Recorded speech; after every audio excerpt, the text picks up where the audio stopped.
Charlotte, NC. Rory McIlroy was hoping to make it to the weekend in the Wells Fargo Championship to continue the process of trying to find his lost form.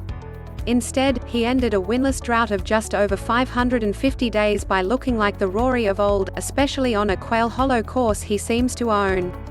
With a final round, 3 under par 68 Sunday, McIlroy finished at 10 under 274 for a one-shot victory over Abraham Ancer. McIlroy, armed with a 2-shot lead heading to the 72nd hole, nearly drove his tee shot into a creek, took a penalty drop due to a brutal lie, knocked his ball onto the green from 200 yards out of the rough and then two-putted from 44 feet to win for the third time at Quail Hollow. It was McIlroy's 19th PGA Tour title and first as a father. Wells Fargo Championship, Leaderboard, photos. "It's never easy to win out here," McIlroy said. "It felt like a long time since I won.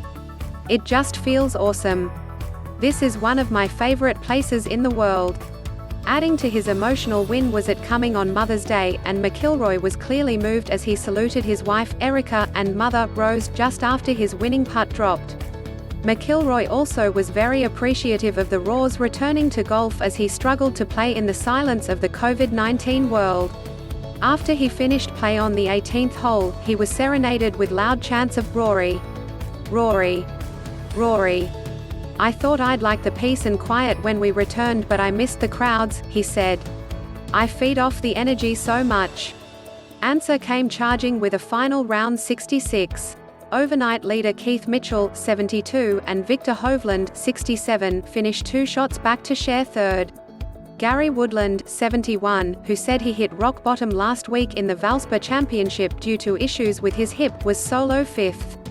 Bryson DeChambeau, who flew back to his home in Dallas on Friday after thinking he missed the cut, instead jetted back east after making the cut on the number and shot 68-68 on the weekend to move into a tie for 9th place. McIlroy, who turned 32 on Tuesday, hadn't made it to the weekend in his last 3 starts, including in the Masters and Players Championship. His struggles since the PGA Tour returned to play last June after a 13-week break due to the COVID-19 global pandemic. He had just 6 top 10s in 21 starts, had dropped him to 15th in the official world rankings, his worst rank since 2009.